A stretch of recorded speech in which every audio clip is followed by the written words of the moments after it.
sebuah puisi esai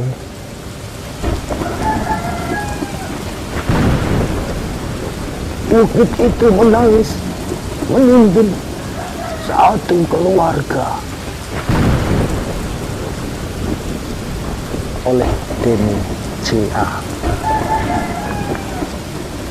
Musibah banjir besar di Sumatera bulan November 2025 telah menelan lebih dari 850 nyawa. Ini kisah bukit yang longsor yang menimbun satu keluarga.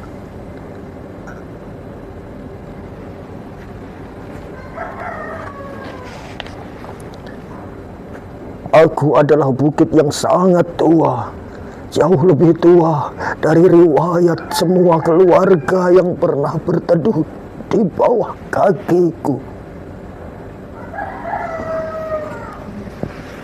Dulu, hutan tumbuh di dadaku menjadi untayan doa yang tidak pernah putus. Akar-akar panjang menahanku seperti tangan-tangan para leluhur yang menjaga dunia tetap seimbang.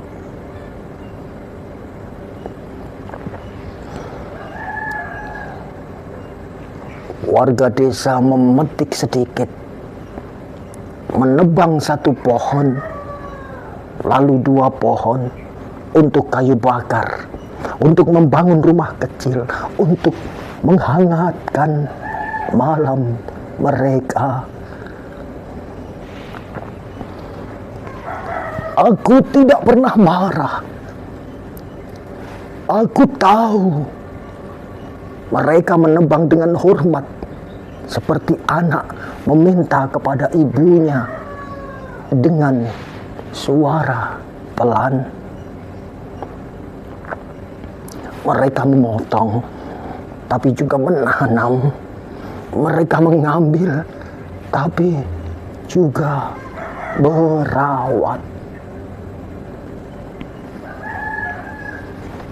Aku tetap merasa dicintai.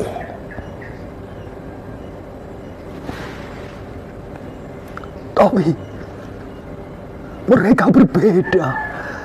Gergaji tak lagi diayunkan oleh tangan desa. Mesin-mesin besar datang entah dari mana. Suara logamnya dingin tanpa nurani. Perusahaan-perusahaan itu naik ke punggungku menjadi pasukan yang lapar, menggunduli rambut hijauku, menelanjangiku sampai ke tulang.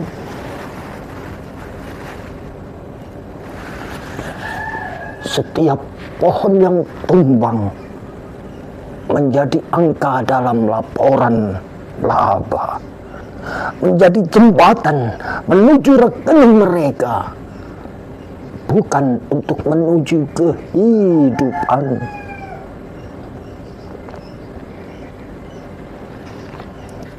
Akar-akar penjagaku dicabut, bukan oleh orang yang merawatku, melainkan oleh mereka yang bahkan tak tahu nama desaku.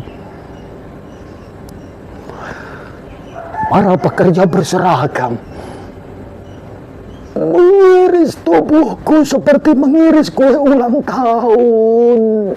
Namun tak ada doa, tak ada permisi, tak ada terima kasih. Mereka datang untuk menumpuk uang, bukan untuk menumbuhkan hutan.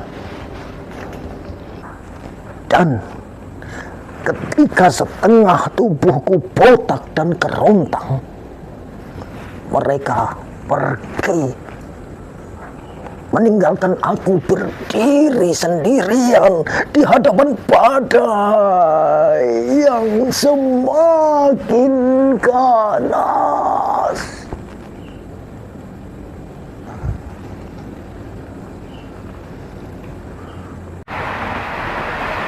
Pada malam itu, hujan turun dengan deras yang mengguncang langit. Ia mengetuk luka-luka lamaku yang tak sempat sembuh. Tanahku bergerak pelan. Aku sudah ringkih, seperti orang tua yang tak lagi pasti mana kaki yang masih kuat untuk berdiri. Aku mencari akar-akar yang dulu memelukku. Tak ada. Aku mencari pohon-pohon yang dulu menahan bahuku. Tak ada. Aku mencari suara burung yang dulu mengingatkanku pada kehidupan. Tak ada. Yang tersisa hanya ruang kosong, luka industri yang baunya membuat bumi sendiri kamang. Tubuhku pun menyerah, patah, runtuh, pecah. Bukan karena aku ingin, tapi karena aku tak lagi sanggup. Di bawah tubuhku sebuah mobil putih kecil berhenti hanya untuk istirahat. Di dalamnya ada keluarga sedang menutup hari panjang dengan tawa kecil yang lembut. Gadis itu sempat memungut daun berbentuk hati dari pohon terakhir yang masih tersisa. Aku melihatnya. Aku merasakan kehangatan kecil itu seperti kenangan yang hampir punah.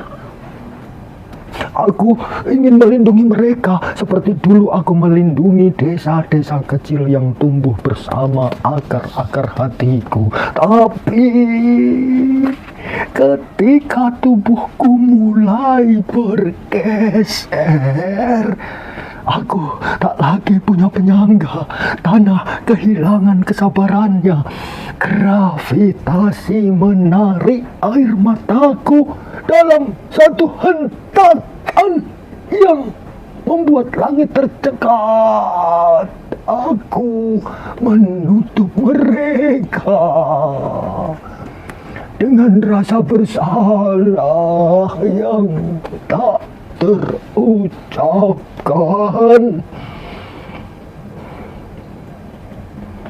6 nama kembali ke sunyi, dan aku, bukit tua yang dahulu ramah, menjadi kuburan tanpa sengaja.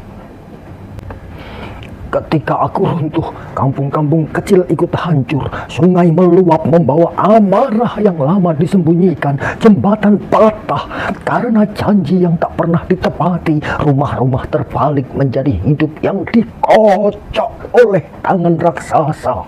Orang-orang berkata, hujan terlalu deras, tanah tak kuat, ini musibah. Tidak, ini bukan musibah. Ini cermin raksasa. Bukan hanya hujan yang turun malam itu, tetapi kontrak-kontrak bisnis yang dulu ditandatangani tergesa jatuh satu persatu dari langit sebagai batu dan batang mati. Di balik setiap meter tanah yang melorot, ada tanda tangan yang menjelma longsor. Ada stempel yang berubah menjadi arus banjir, menelan nama-nama di kartu keluarga. Kini aku terbaring, separuh hilang, separuh menjadi kubur. Namun Yang paling hilang bukan lahanku, melainkan keyakinanku bahwa manusia masih mampu membedakan kebutuhan dan keserakahan. Warga desa menebangku dengan cinta, dengan hormat, dengan seimbang. Aku sanggup sembuh, tapi perusahaan menebangku dengan ambisi, dengan ketamakan, dengan gelap mata. Aku tidak pernah bisa pulih. Di kota jauh, di ruang rapat ber-AC, di sebuah perusahaan metropolitan, angka-angka laba tumbuh di layar seperti hutan palsu. Grafik keuangan naik itu sesungguhnya peta jenazah. Tiap garis hijau adalah nisan yang disamarkan. Di dalam rekening mereka ada lumpur di antara digit, ada nafas terakhir yang dipadatkan menjadi bonus akhir tahun. Belajarlah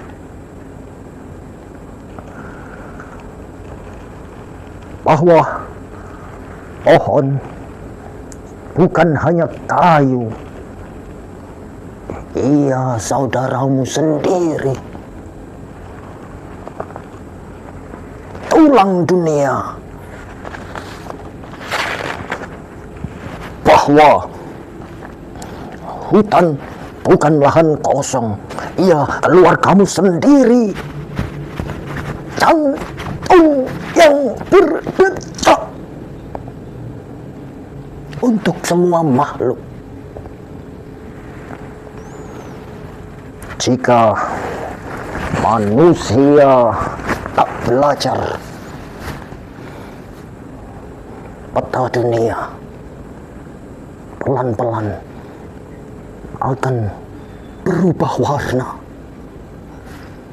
Hijau menjadi daftar duka, coklat menjadi arsip jenazah yang tak sempat dimakamkan.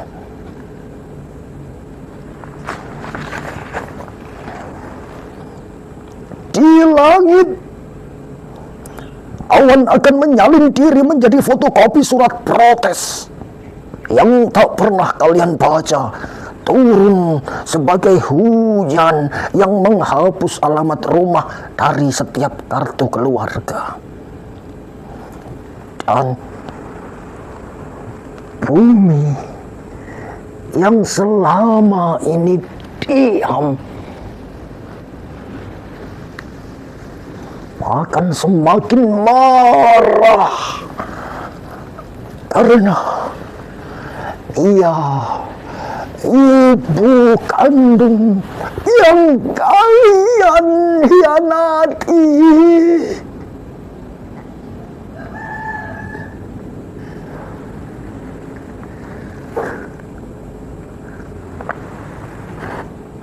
Paris, 6 Desember 2025.